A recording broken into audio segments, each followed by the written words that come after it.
The person you trust with your life savings may not be required by law to put you first. Not because they're dishonest, because the rules let them off the hook. And the single word that decides which side of that line they stand on is a word almost nobody says out loud at the meeting: fiduciary. You've sat across from them, maybe for years. They remember your grandkids' names. They asked about your knee surgery. They walked you through the market dip and told you to stay calm, and you did. And it worked out. That relationship feels real. It probably is real. But here's the thing. The warmth in the room and the law that governs the advice are two completely separate things. One of them can't protect you. The other one is the only thing that can. This is the part the brochure leaves out. Most people believe there's one rule for the whole industry, one standard, that anyone who calls themselves a financial advisor is, by definition, on your side. That's the assumption. It's a reasonable assumption. And it's wrong. There are different standards of care in this business. Most investors have no idea there are two standards at all. The person advising you might be held to the highest one, or they might be held to a much lower one. And nothing about the office, the suit, the handshake, or the title on the business card tells you which. KLR. You think you're hiring an advisor. Sometimes you're meeting a salesman. Let me be clear about something before we go further. This is not a story about con artists. The lower standard is perfectly legal. People operate under it every day in good faith, and many of them do right by their clients out of sheer decency. But decency is not a legal obligation, and when your retirement is on the table, you want to know the difference between a person who's being kind to you and a person who is legally bound to you. That difference has a name, and once you know how to spot it, you can never unsee it. So let's name the two standards, because the gap between them is where your money lives or dies. The higher one is called the fiduciary standard. A fiduciary has a duty of loyalty and a duty of care, and it applies to the entire relationship, not just one moment. They have to put your interests ahead of their own. They have to disclose conflicts of interest, and the obligation doesn't clock out after the sale. For a true fiduciary, the first meeting is the beginning, not the transaction. They're supposed to keep watching your situation as it changes. In this country, that standard generally applies to registered investment advisors. They're regulated under the Investment Advisors Act of 1940, and the fiduciary duty runs through every part of the advisory relationship. Now the other standard. For decades, the lower one was called suitability.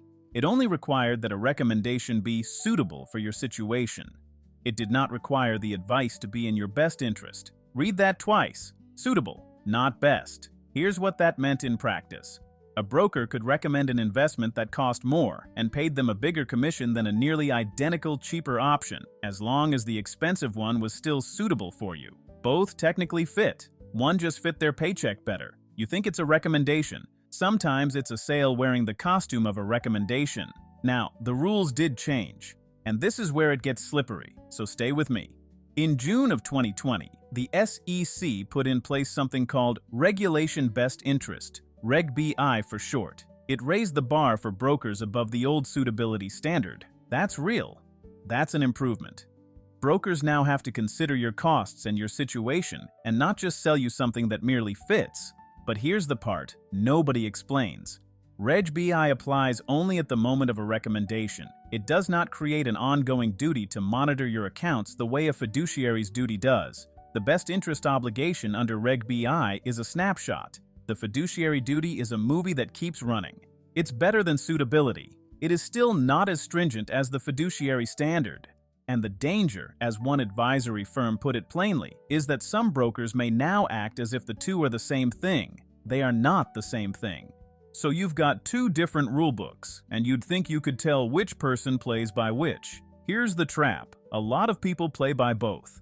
There's a category called the duly registered advisor, registered as both a broker and an investment advisor. They can switch hats, acting as a fiduciary one minute, acting as a salesperson the next. And here's the problem that creates. It can be genuinely difficult for you to tell which hat they're wearing at any given moment. This is not a rare arrangement. This is most of the industry. As of SEC data around that time, there were 359 duly registered brokerage firms holding more than 90 million customer accounts, about 63% of all brokerage accounts. Roughly 60% of the country's 500,000+ brokers worked at firms registered both ways. So picture the meeting. You're sitting with someone who, for most of the conversation, is genuinely advising you as a fiduciary. You trust it. You've earned the right to trust it. And then, without any announcement, without a bell ringing, the conversation drifts toward a specific product, a particular annuity, a certain fund. That's the moment the hat can change. And nobody tells you it changed. They don't lie to you. They just don't pause and say, "By the way, for this next part, I'm a salesperson, and I earn more if you say yes." That's the rule they're counting on you not knowing. Now let's talk about what this actually costs you. Because standards of care sounds like a legal abstraction until you see it in dollars.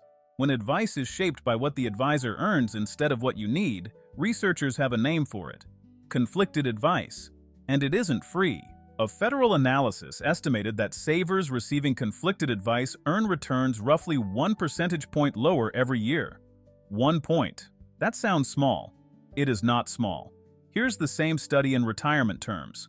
A retiree who gets conflicted advice when rolling a 401k into an IRA could lose an estimated 12% of their savings over a 30-year drawdown. 12% of the money meant to last the rest of your life. Gone. Not to a market crash, not to bad luck. To the quiet drag of advice that wasn't built around you. Add it all up across the country, and the aggregate cost was estimated at about $17 billion a year.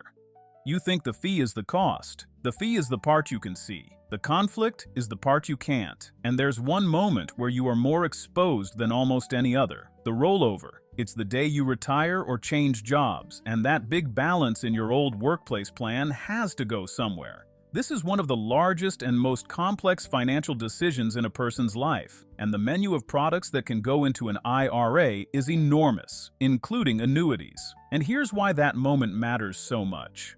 Most of the money flowing into IRAs doesn't come from people contributing directly. It comes from rollovers out of workplace plans. So the single biggest pile of money you may ever move is moved at exactly the moment you're most likely to be leaning on someone else's advice. Now watch what can happen there. A common destination for rollover money is an annuity. Some annuities are genuinely useful for the right person, but some carry high costs and pay the seller well. By one Morningstar estimate, conflicted advice on fixed-indexed annuities alone costs savers as much as $5 billion a year. You think you're being guided to safety. Sometimes you're being guided toward a commission. Here's the part that will genuinely surprise you. For a while, it looked like the government was about to close this exact gap.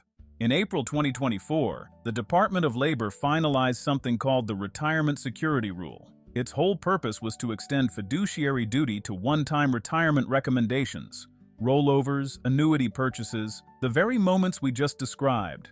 For the first time, the person advising you on that rollover would have been legally bound to put you first. It never took effect. Industry groups sued immediately. 2 federal courts in Texas blocked the rule before it could start. Then, in late November 2025, the government dropped its own appeal, leaving those court orders in place. By early 2026, the Labor Department filed to vacate the rule entirely. So as things stand, that extra layer of protection on rollover and annuity advice is not there. The Labor Department has signaled it intends to write a new rule, with a target around May 2026, but the details aren't settled, and rules can change with each administration and each court. I'm not telling you this to frighten you. I'm telling you because the protection you might assume exists at the exact moment you're most vulnerable may not exist the way you think. The rules differ by account, by product, by state, and by year.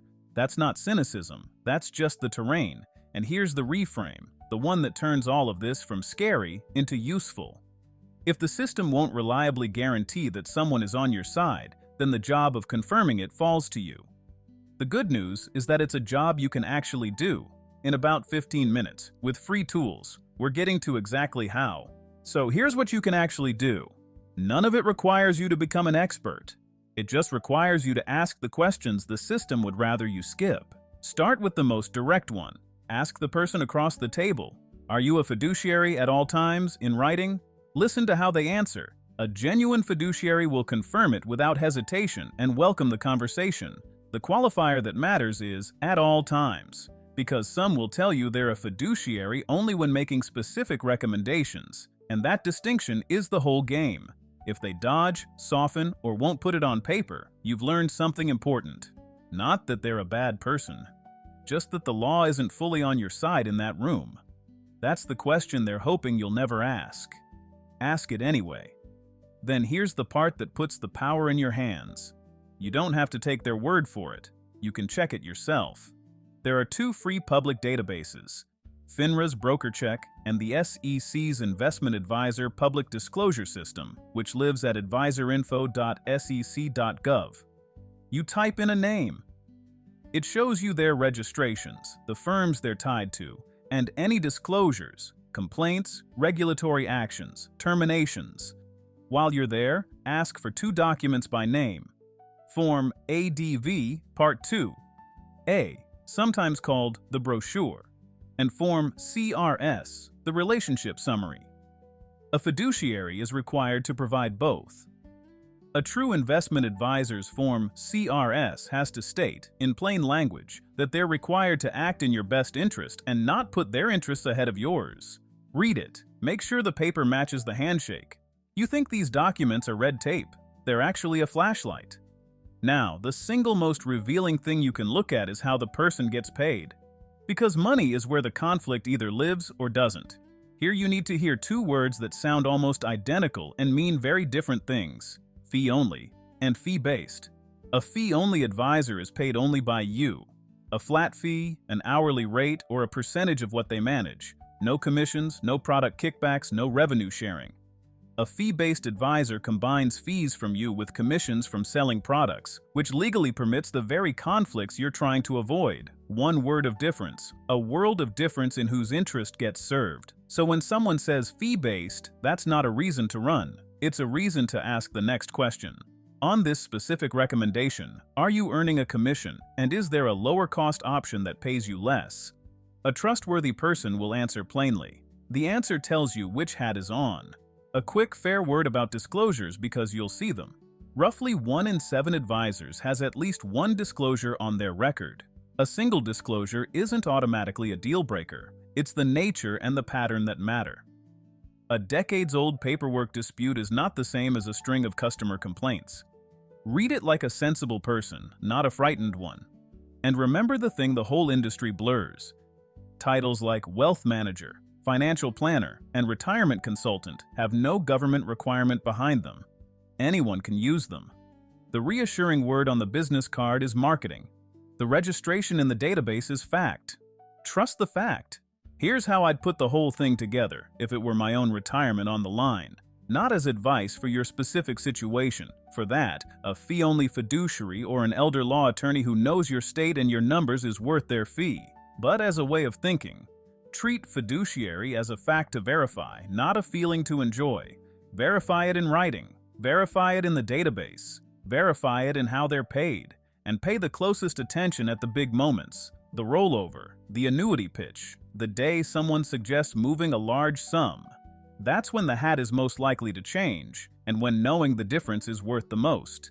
Because here's the truth we started with, turned all the way around. The system isn't built to make this obvious. The warmth in the room is real, but it isn't a contract. The title is real, but it isn't a standard.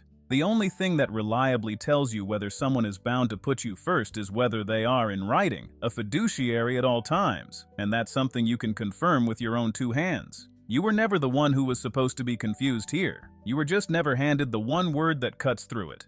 Now you have it. Fiduciary. Say it out loud at the next meeting. Watch what happens. And whatever the answer is, you'll finally be the one holding the flashlight.